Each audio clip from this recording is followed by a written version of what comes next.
degrees. Right now, it's 32 degrees in Charlotte.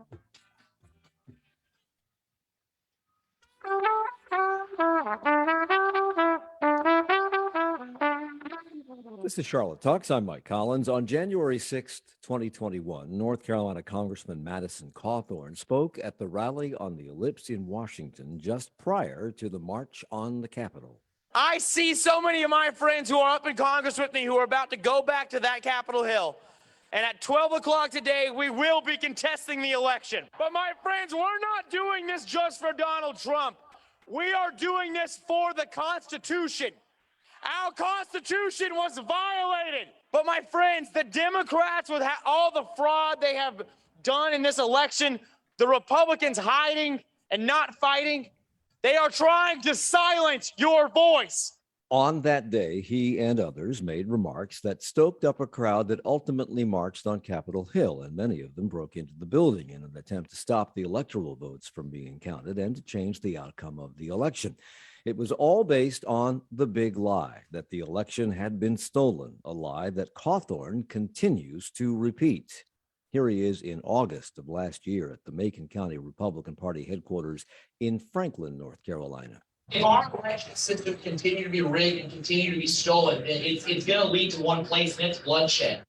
But previously, and shortly after the insurrection at the Capitol, on January 23rd, 2021, he told CNN anchor Pamela Brown the election had not been stolen. Can you now say that the election was not stolen, that it wasn't a fraudulent election?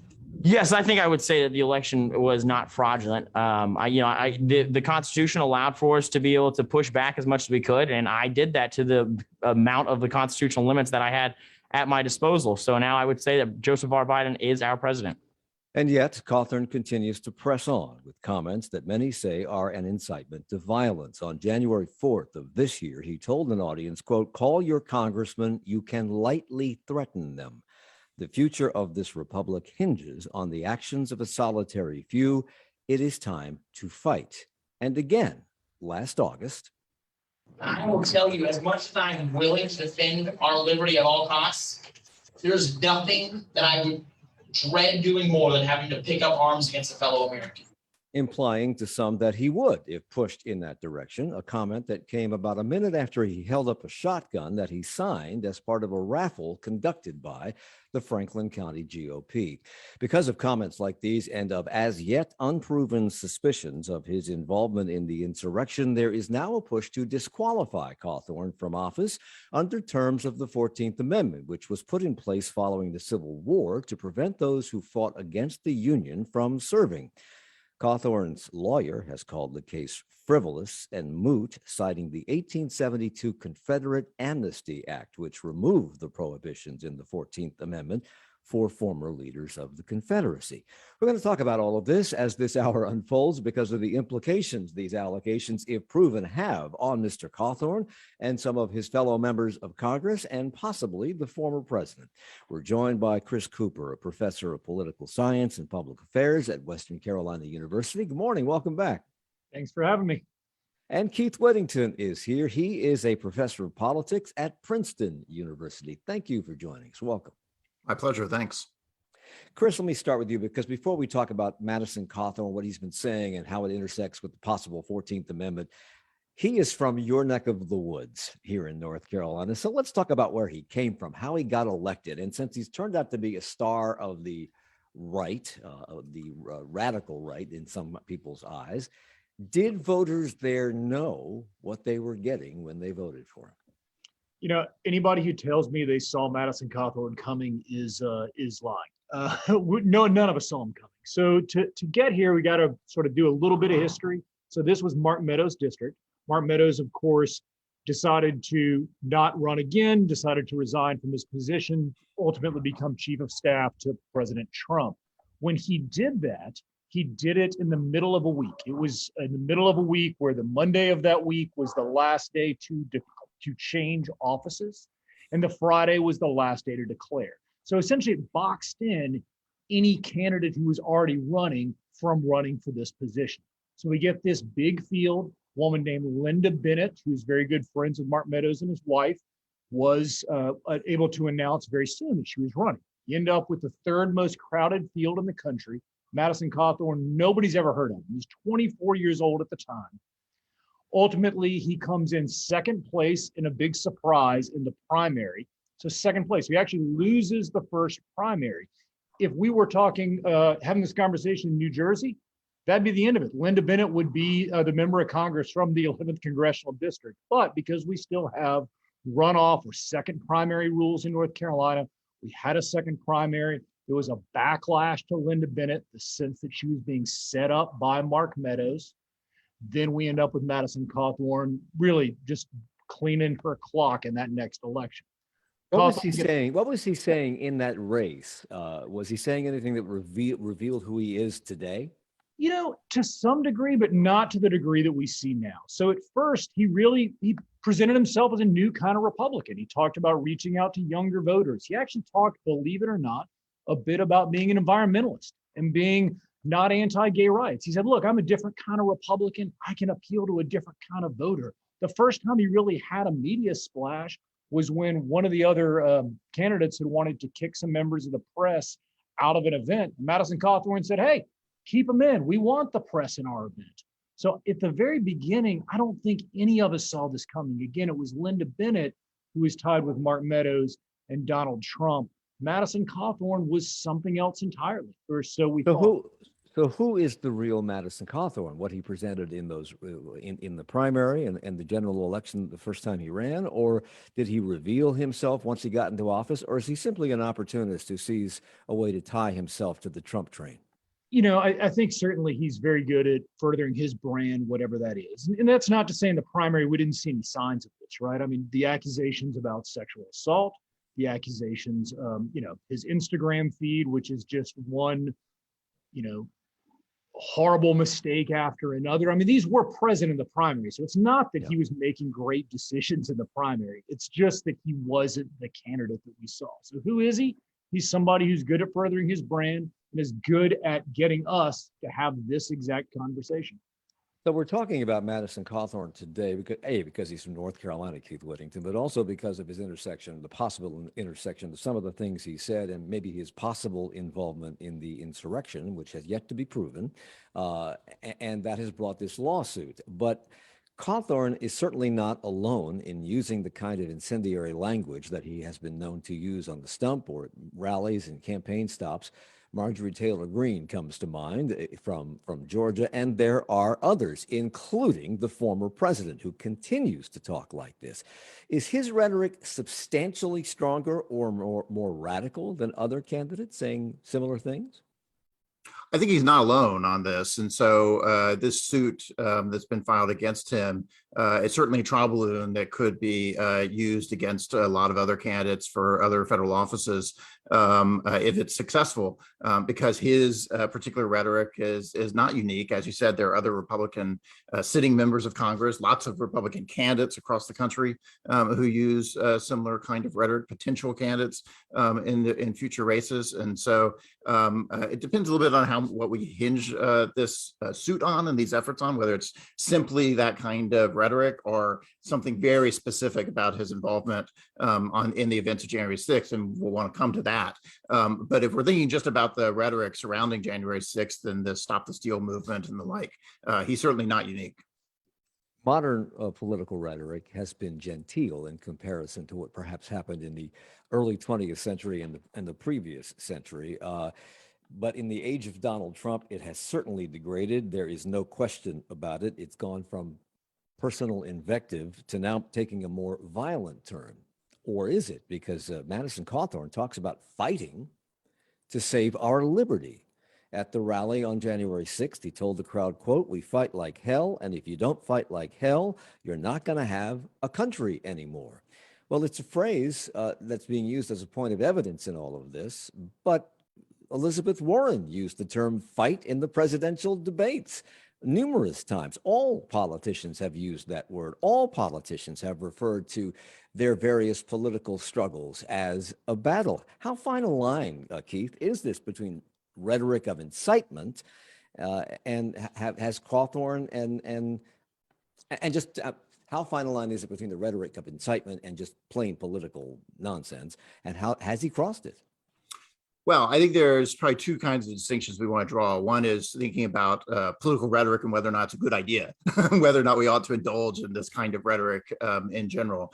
And then there's a separate question of have you crossed some kind of legal line where you can imagine you getting yourself in trouble. And that's true not only for the Section 314th Amendment disqualification issue, but it's potentially true in terms of criminal charges of engaging in rioting and incitement to riot and the like, which some people have suggested ought to be in play as we think about January 6th. I don't think any of this rhetoric actually gets us very close to criminal charges. The constitutional and legal standards for bringing those kind of charges are very specific and require a very particular kind of rhetoric that can lead to those kind of charges.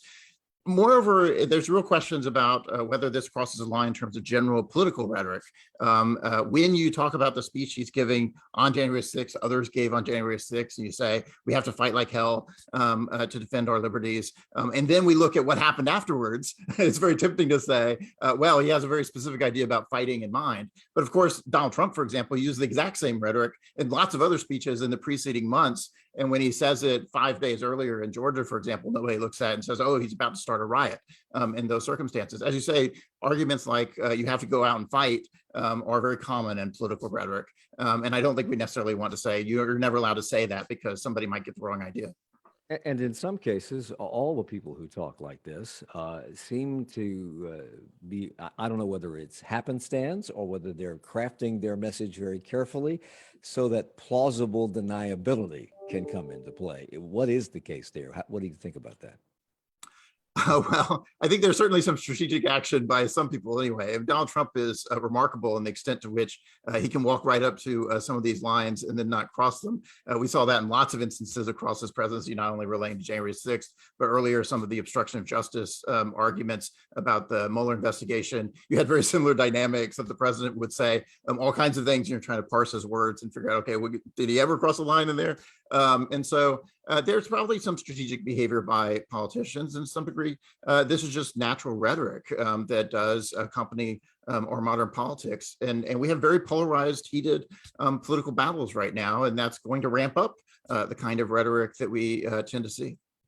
In an interview on the One American Network, which is a right-wing network, Cawthorn said, quote, "We want our country back. We want our culture back. And if you want to stand in the way of that, we will run you over." In October of last year, he urged mothers to raise their sons to be, quote, monsters, end quote. An odd comment, to be sure. And he also asserted, if our election systems continue to be rigged, it's going to lead to one place, and that's bloodshed.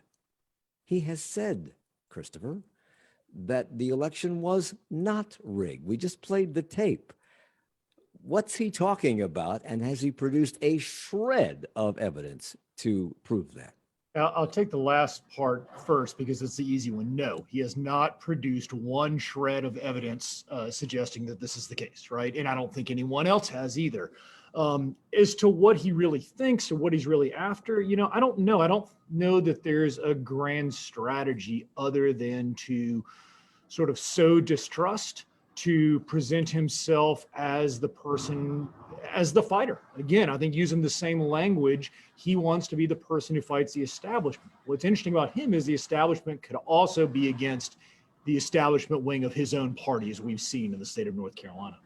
Chris Cooper is professor of politics and public affairs at Western Carolina. Keith Whittington is professor of politics at Princeton University. We'll talk about the 14th Amendment and more when we come back. Support for Charlotte Talks comes from WFAE members and the John S. and James L. Knight Foundation, helping public radio advance journalistic excellence in the digital age. Knight Foundation believes informed and engaged communities are essential for healthy democracy. More at knightfoundation.org. Well, this city has been struggling to get a handle on homicides, on gun violence, and other violent crimes for years now. Last year's crime statistics proved to provide some relief, with a drop in all three following several years of a steady rise. But gun violence continues to be a major concern, and everybody's worried about the number of guns being found on school campuses. So tomorrow on this program at 9, we spend the hour with CMPD Chief Johnny Jennings to talk about all of that police morale, trust in police, and more. That's tomorrow, right here. We're coming right back. I'm WFAE climate reporter David Borax. We're tracking the challenges facing Charlotte and other cities as they try to eliminate fossil fuels. I think that the goal is an ambitious one, admittedly, and it's going to be tough to meet. Keep up with all the latest climate news and subscribe to our weekly climate newsletter at wfae.org/climate news. Climate coverage on WFAE is supported by the One Earth and Salamander Funds. It's Charlotte Talks on listener funded 90.7 WFAE and 90.3 WFHE. I'm Mike Collins. We're talking about Madison Cawthorn, the North Carolina congressman who's come very close to the line of making remarks that seem to be incitement to violence. He's also allegedly, people have said he may be a part of the attempted coup in last January 6th. That has yet to be proven, but there is a lawsuit now to prevent him from running for Congress, to disqualify him. And we'll talk about that as we go through this hour with Chris Cooper, professor of political science and public affairs at Western Carolina University, and Keith Whittington, professor of politics at Princeton University. Keith, I read that quote from Madison Cawthorn a second ago. If our election systems continue to be rigged, it's going to lead to one place, and that's bloodshed. If our elections were in fact rigged, which they are not, bloodshed might, in fact, some would say justifiably ensue. Is he merely an example of those who are pushing political rhetoric to the extremes, or does this represent a real threat to public safety and by extension to our democracy? Well, I think there are real threats raised there by that kind of language in general. Politicians have a particular responsibility, I think, to be cautious about how they talk about these things. It's one thing if you had a political commentator trying to describe the course of events and warn that if people don't trust their elections, for example, this can lead to political violence as it's done in other countries and the like. It's quite another thing to have an elected politician making these kinds of claims in this kind of context. It encourages people to be thinking that that's the right situation. And of course, in this context, he's saying it in ways that implies that there's something really wrong about how the elections are conducted. There's no evidence that that's true. And so he's helping to reinforce really a set of false beliefs that people might engage in. And that's setting up the possibility that you might get further distrust in the system and ultimate violence down the road. And you would really hope that elected politicians be more responsible about how they talk about these things. So, Chris, partly out of politics, partly perhaps out of concern for where our rhetoric is going and out of concern for his possible involvement in the insurrection, a lawsuit was floated in North Carolina to prevent him from running again because they want to disqualify him under terms of the 14th Amendment to the Constitution. It was filed by a group of North Carolina voters, among them, I believe, 2 former justices of the state Supreme Court, alleging he is constitutionally ineligible to serve because he engaged in an insurrection against the United States. The challenge has been delayed while the courts tinker with or decide on the new voter maps that the Republican legislature has put in place. How much of a long shot is this suit? I mean, I guess it depends what you think the goal is, right? So if the goal is to disqualify him for office, I think it is a long shot, but long shots do sometimes work, right? I mean, Doug Flutie did complete a pass. App State did beat Michigan. These kinds of things do happen from time to time. So it's not that it's a ridiculous idea, but I also think there is a political goal here. And so if Madison Cawthorn is made to testify and is made to speak about January 6th, his role in January 6th, that information can be used politically, but can also be used legally in other cases. So I think we sort of need to separate out both of the goals of the suit. So any qualified North Carolina voter, as I understand it, can challenge a candidate's qualifications, and the candidate must then, quote, show by a preponderance of the evidence that he or she is indeed qualified. This kind of upends our normal legal system. It reverses it completely. If that is not accomplished, the North Carolina Board of Elections cannot remove that candidate from the ballot. Is that right? The candidate has to prove he or she is qualified. So what is the process for this happening? It's extreme. It's very confusing, first of all. So there's a North Carolina law in 2006 that lays this out. Usually these kind of things happen because of residency requirements, right? So for the General Assembly, not for Congress, but for the General Assembly, you have to live in the district that you want to represent. And so we do see challenges from time to time. In 2020, there was a challenge in Mecklenburg County based on somebody's residency. And so there is a panel that gets appointed. The panel depends on the number of counties represented. So it appears that for the number of counties represented here, it would be a 5-person panel. One person on that panel is supposed to come from that person's home county. Now, because Madison Cawthorn's running out of district, I have no idea what that actually looks like in practice. But essentially, this board will decide, they'll have a board, they'll decide, is there something there?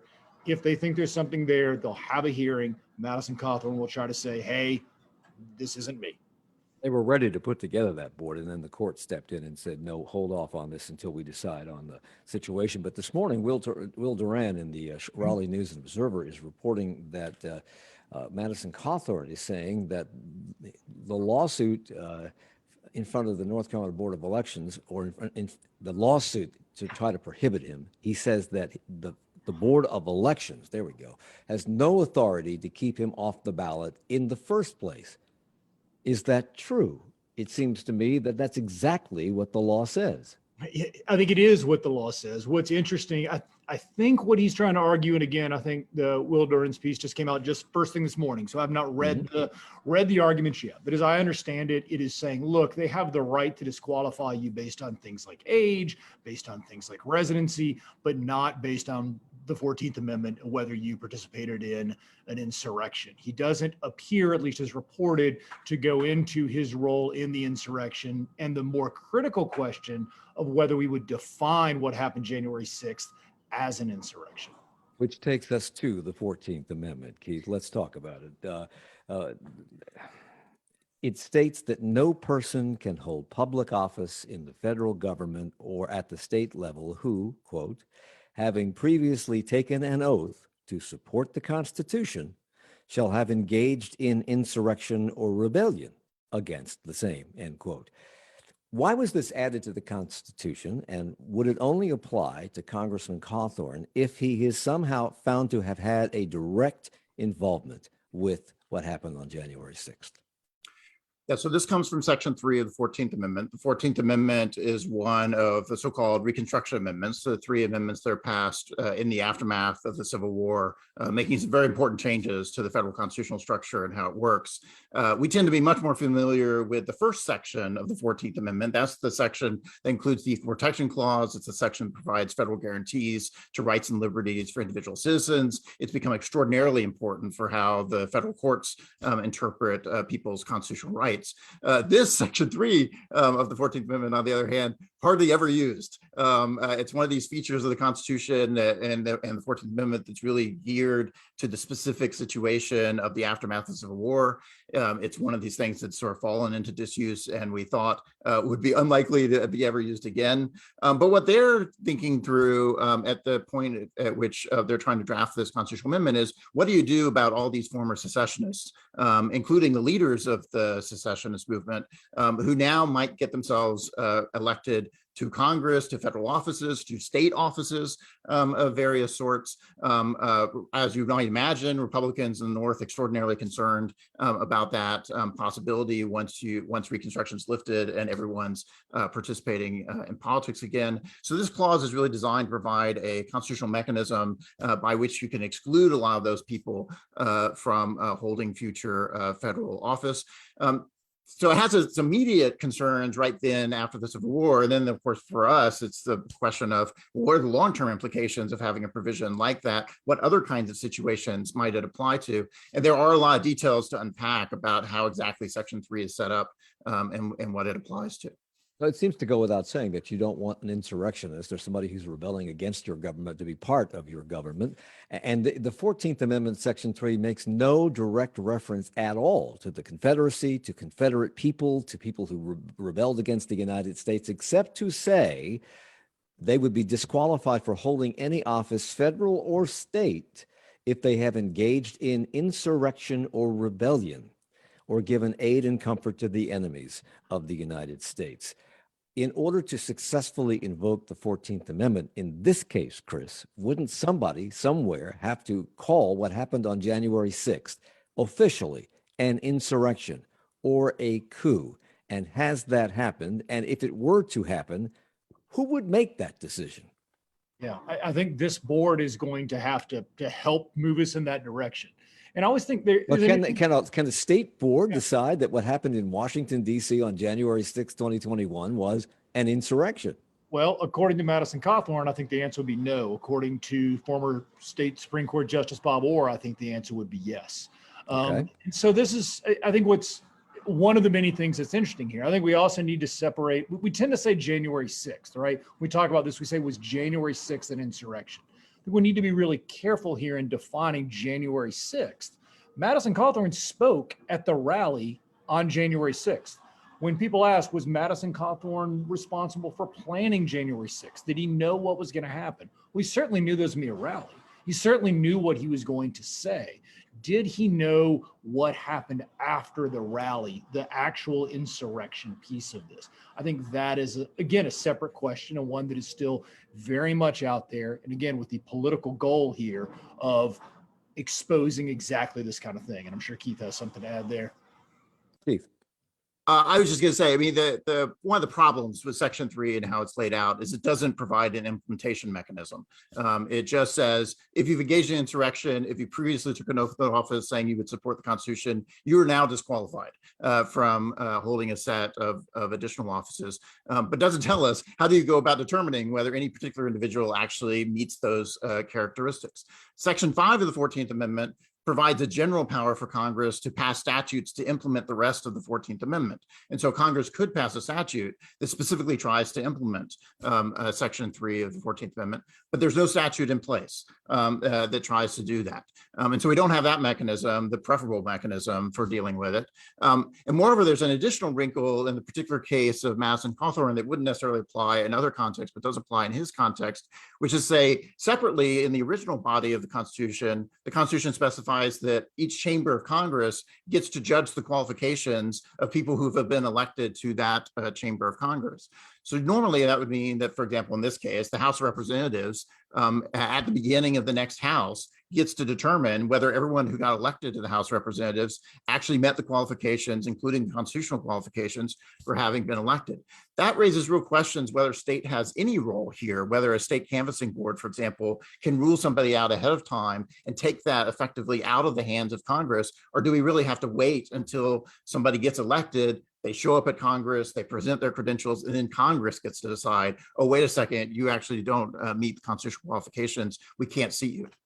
Plus, the Constitution, I don't believe, defines in any way, in any place, what an insurrection or a rebellion is. Is that right? Does that? Yeah, no, it's a real problem from that perspective, right? I mean, it uses this language that has existence in some other contexts. It's familiar from common law. It has some statutory references, but nowhere in the Constitution does it specify what counts as an insurrection. Unfortunately, federal law is actually not very clear as to what counts as an insurrection either. This is not common criminal law for the United States either. So there's not a lot of case law trying to clarify in the American context what counts as an insurrection. You wind up looking at some very weird places. So some of the leading cases on this involve trying to interpret insurance policies. And so when you have an insurance policy that says, if my building gets burned down in some other country and the insurance company doesn't have to pay if it's in the context of insurrection. And so you have federal courts trying to determine, well, did your building get burned down in an insurrection or did it get burned down in a riot? What do we mean by insurrection? And so that's the case law we're trying to work with. And we're trying to think about, okay, in the context of American law, what does an insurrection mean? So it's very awkward. And so not only you have this question about, well, who gets to decide, but then you also have this question of, well, what's going to count as an insurrection? And especially given this context where Congress has not told us anything specifically about how to apply Section 3 of the 14th Amendment, it would be extremely bold and aggressive for a state canvassing board to say, well, I'll tell you what insurrection is and rule some people out on our own reconnaissance and then clean this up for you. So you said, and we've talked about the language in the 14th Amendment, but you said the 14th Amendment provides no triggering mechanism to make that go into effect. But does it need to? In other words, it's there, it's in the law of the land. So that wouldn't that then fall on other bodies, either courts or the January 6th committee or the Justice Department, to then say, okay, he did this under those rules, he's not qualified? I think that's a plausible argument. Some have suggested that's true. There are some court cases earlier that say that's not true. And so it's still, I think, an open legal question, not at all settled as to whether or not the 14th Amendment is self-executing in this sense, whether anyone, including a state canvassing board, for example, can say, oh, well, we get to implement this in this particular context. But the weight of authority and sort of the weight of our practice over time really points in other directions to suggest this isn't self-executing. You need some kind of implementation mechanism, and really preferably Congress ought to be the one to provide it. And it's worth thinking about sort of what kind of can of worms you're opening if you don't go that route, right? Because really now you're authorizing every state canvassing board and every county across the country is open to allowing people to say, well, I think this particular candidate has engaged in insurrection at some point, and why don't you just rule them right off the ballot as a starting point? And you can imagine all the kind of partisan mischief that could create as it's played out in all kinds of little canvassing boards everywhere. And Madison Cawthorn has called this, Chris, a political tactic. Do you think it is? Sure. And then I think most things that happen, in politics and government are political tactics. I don't know that should always be seen as the pejorative that we tend to view it as. So yeah, certainly this is a tactic to try to figure out who has power and who's able to get power. And so by that definition, absolutely it's political. I'm just not sure that I'm using the word the same way that Madison Cawthorn does. And Chris, do we even need the 14th Amendment if we really want to do this, and if he really is guilty of participating in an insurrection? Because prior to the passage of the 14th Amendment, the House expelled 3 members, John Clark, John Reed, and Henry Burnett. I have no idea who they are or what states they come from, but they were accused of, quote, disloyalty to the Union and fighting for the Confederacy. This is prior to the 14th Amendment, and Congress kicked them out. So is the 14th Amendment the only way to ensure that somebody who's involved in something like that can never serve again?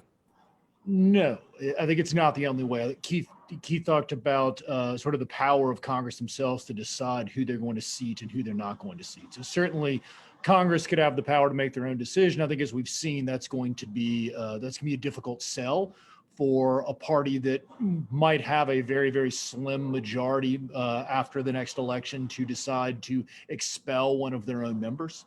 I think we got to remember too, this is something that has happened in North Carolina, right? So Zebulon Vance was, back in the day when the United States Senate was appointed by the state legislature, the General Assembly, as opposed to elected.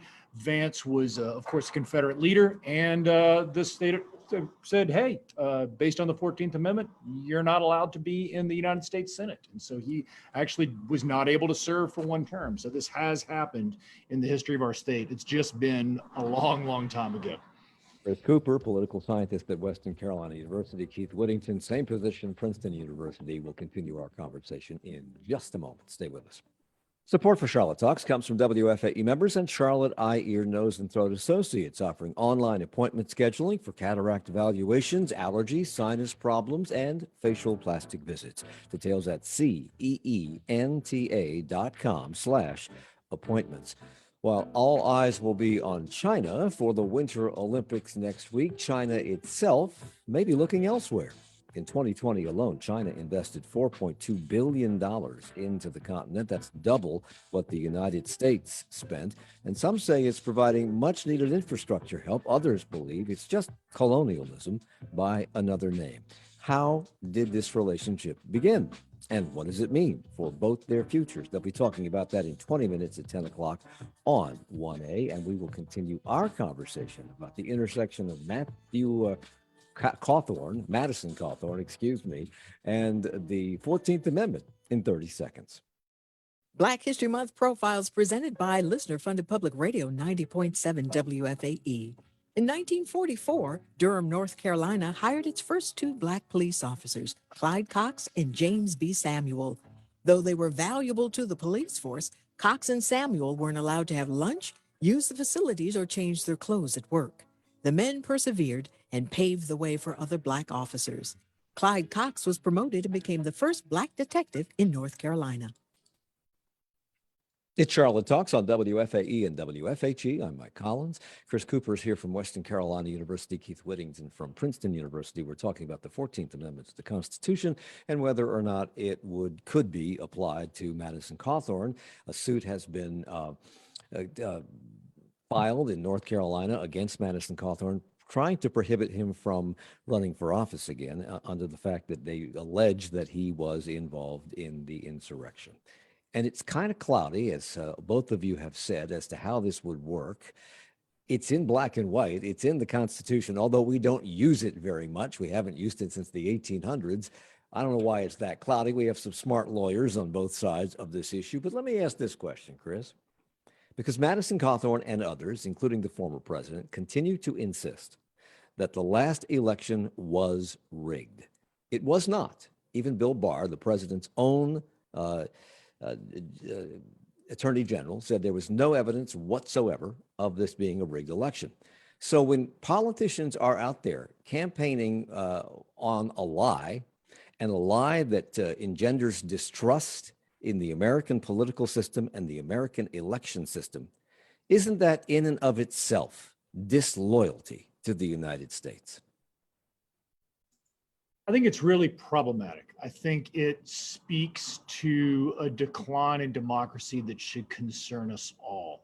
I'm not sure whether it is disloyalty. I mean, I think I'm not quite sure that's the word I would use, but that does not mean that I think this is acceptable behavior or that I think this is behavior that's good for democracy. But if you're trying, all signs point to at least the Republican Party trying to lessen the effect of voting so that they can essentially rig these elections to win.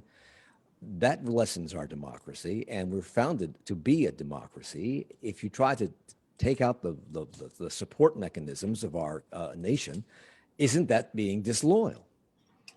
Again, I think it is extremely problematic. I think it is something that we should be more concerned about. Whether that is disloyalty, I don't know. I think it's wrong. I think they're wrong. There is no evidence. This was a free and fair election. If somebody believes otherwise, are they doing that because they're being disloyal or because they're misguided? I don't really know, but I still think it's a problem.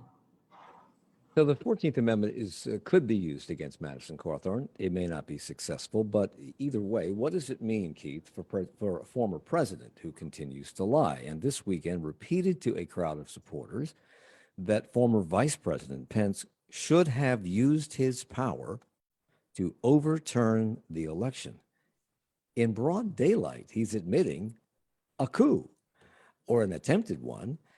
He did not have that power. The vice president does not have that power, but for a former president and a possible future candidate to suggest that a legal election should be overturned, could it be argued a statement like that would be in violation of the 14th Amendment? Yeah, I think President Trump has more of a problem than what we have evidence for at this point about people like Madison Cawthorn, because we're not only talking about sort of what did President Trump say at the rally on January 6th, for example, but his larger set of efforts surrounding January 6th, both on that day as the rioting was taking place. And he has people making phone calls to members of Congress saying, hey, if we could take advantage of this to drag this out, maybe we can make some moves that would lead to my continuing to be president. We see this in efforts to try to persuade Pence to overturn the election just through a set of truly outrageous legal theories. As well as this kind of continuing rhetoric, both before and after January 6th about the election and what the what's in place. And so I think there's more to learn about what exactly President Trump had been doing during all that period. But there are a lot more dots to connect when it comes to thinking about, okay, well, does any of this count as an insurrection or gets us into the land of Section 3? The wrinkle, though, that's worth noting about Section 3 from this perspective is, as you noted before, Section 3 has a set of offices people had to hold up beforehand. So when did they take the oath of office that says we're going to support the Constitution? That's step one. And then step two is you have to engage in insurrection. And then step three is now you want to hold a new office. And it has a list of offices that you can't hold if you engaged in insurrection before. And the Section 3 is specific about that. So it says you should not be a senator, representative of Congress, an elector, a president and vice president of the United States, or hold any office, civil or military, under the United States or under any state. So really, President Trump does not want to be a senator or a representative. He doesn't want to be an elector to president. He specifically wants to be president. And so the question is a president an office, civil or military, under the United States?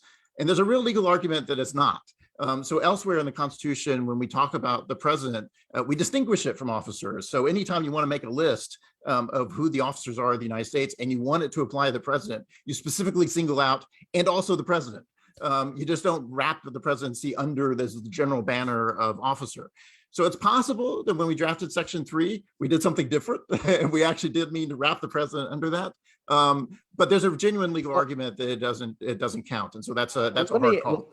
Let me read the sentence in the 14th Amendment, because it's interesting. No person shall be a senator or representative in Congress or elector of the president or vice president, or hold any office, civil or military, under the United States or any state, who, having previously taken an oath as a member of Congress or as an officer of the United States or as a member of any state legislature or as an executive or judicial officer of any state to support the Constitution, shall have engaged in insurrection or rebellion. Now, no, he doesn't want to be a senator. He doesn't want to be a House member. He doesn't want to be an elector, but he does want to hold an office. He does want to be an officer of the United States. Doesn't it imply that the president and the vice president would fall under these? I think that's actually the best interpretation of Section 3, that presidency counts as an officer for this purpose. But there is a genuine legal argument that suggests that officer is a term of art in the Constitution and includes lots of other things, but doesn't include this. And so the president and vice president are separate. If you wanted to apply the president and vice president, you had to specifically name that separately. I think one reason why we should be a little skeptical of applying that argument in this context to Section 3 is because of that other element that you just read, which is to say, the triggering office. So when do you take the oath that you're going to support the Constitution? And there it says, as a member of Congress, or it simply says as an officer of the United States. It doesn't specifically list the president in that context. And so there'd be something very weird about the interpretation to say, well, you had a sitting president of the United States who took an oath to support the Constitution of the United States. He then engaged in an insurrection, but it's okay because he wasn't really an officer, technically speaking. And so that oath doesn't count for purposes of Section 3. So I think if you read Section 3 all as a whole and think about what, of course, they're trying to accomplish in Section 3, it makes the most sense to say that it applies to the president, including people who want to run for president.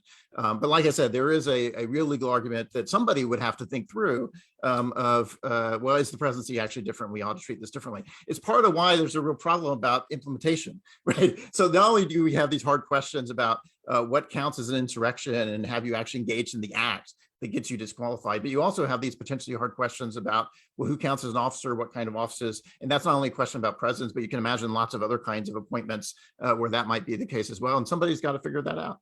Why would you write an article to the Constitution, an amendment to the Constitution, that specifically says we don't want traitors in the government, but not specifically mention the president or the vice president, Chris? Why would that happen? Why did it happen? I don't know. I'm learning like we all are from Keith today, as far as the term of art of officer, which I will admit I was unschooled on prior to 9 o'clock today. So I don't know. I sort of feel like they probably meant to include the presidency, although I am sincerely interested in this argument that that officer doesn't necessarily include the president. So I don't know. Section 14 is not written as artfully as one might hope. I mean, Amendment 14. I mean, there are other features of the amendment. They're just not quite as clear cut as one might hope. And so, and once you start getting into the weeds of these things, you often find that there are weird edge cases that you have to actually think through carefully.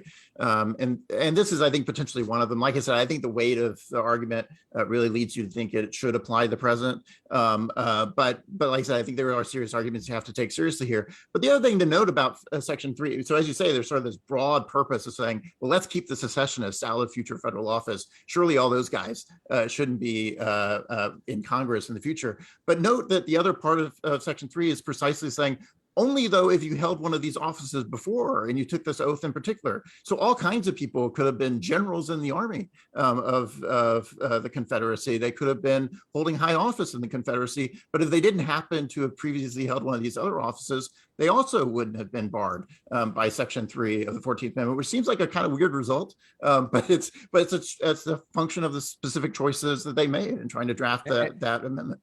And it gets worse because Madison Cawthorn's attorneys have argued that when Congress voted for the Amnesty Act, the Confederate Amnesty Act of 1872, that nullified Section 3 of the 14th Amendment because it essentially reversed it. It said, okay, come back in, the water's fine. It dealt with the former Confederates who were barred from office. It lifted the bar. Is that act worded in such a way that it restricts its influence, however, only to former Confederates, or could it be interpreted to be a blanket covering future situations that the 14th Amendment may have covered in the absence of that law? Chris. Again, I think this is exactly what they are debating. So if we look at in terms of the Confederacy, again, go back to our Zebulon Vance example, he did end up in the United States Senate later on based on the exact law that you're talking about. I think Bob Orr, the former state Supreme Court justice, who's one of the people bringing suit here, made a good point, which is he said, look, just because we haven't done it in a long time, that's really just because we haven't had an insurrection in a long time. And so I think that is really the question. Is this arcane law, or is it fortunate that we just haven't had an insurrection in a good long while in American politics? And I think that's one of the many wrinkles that we're going to have to straighten out in this case. Over this past weekend, the former president reiterated the lie that the election had been stolen. He suggested that if he runs again and is reelected, he might pardon all of those who are facing prosecution or jail time for their role in January 6th because they are being treated, quote, very, very unfairly. He would not be the first to do something like that. President Lincoln, President Andrew Johnson pardoned some Confederates. The Amnesty Act of 1872 that we just talked about ended the office holding restrictions imposed by the 14th Amendment. Are moves like this a mistake? Do they encourage bad behavior or act as a salve? Keith. I think there are circumstances where you might think that these kind of general amnesty provisions and blanket pardons are a good idea. It allows the country to move forward. It allows us to move past some earlier conflicts. You may think that these kinds of overhangs are not continuing to serve a good purpose. So Jimmy Carter, for example, issued a blanket pardon to those who had fled to Canada to avoid the draft and other kinds of draft dodgers. And the country apart, I think at that point, was happy to have that kind of blanket pardon issued precisely because everyone thought it's time to move forward. You can imagine, for example, in the aftermath of the Civil War, part of what you want to do is try to figure out how do you heal a nation and try to bring people together so we can stop having continued fighting. You don't get ongoing rebellion and insurgency in the future. And you might think that the most prudential course going forward is to have a blanket pardon for people engaged in it. That's a common tactic after civil wars, not only in the United States, but in other places as well. Whether that's true in this context, though, and thinking about the events of January 6th, I think is a different question and much more dubious. And I think there's something to be said for the president, at least, or former President Trump, at least, being clear that this is what he intends to do, and people ought to be taking that into account when they're making decisions about who to vote for next time around. Because when the Amnesty Act lifted all the restrictions, it allowed a vast majority of white former Confederates in the South to own land, to hold office, to make new laws. And when Reconstruction ended 5 years later in 1877, those people were in a perfect position to take charge, and take charge they did. And that was the beginning of restrictions on Black civil rights.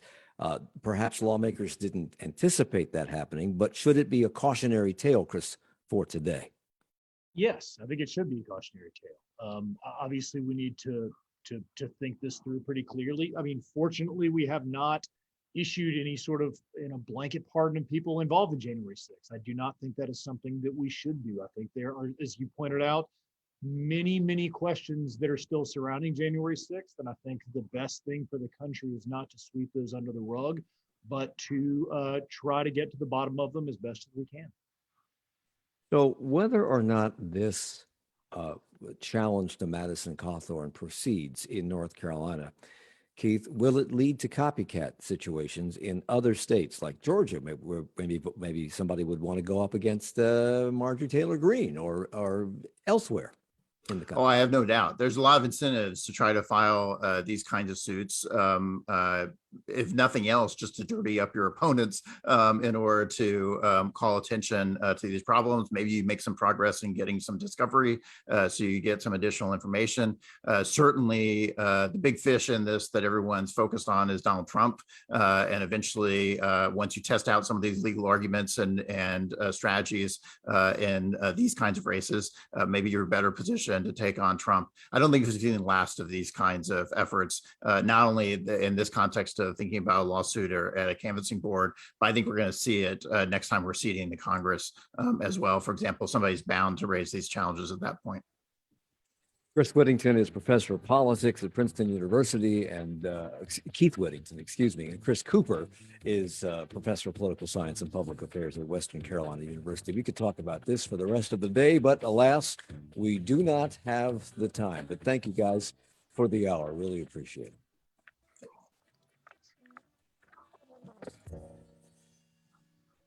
Charlotte Talks with Mike Collins is a production of 90.7 WFAE. Support for Charlotte Talks comes from Mazda of South Charlotte. Our executive producer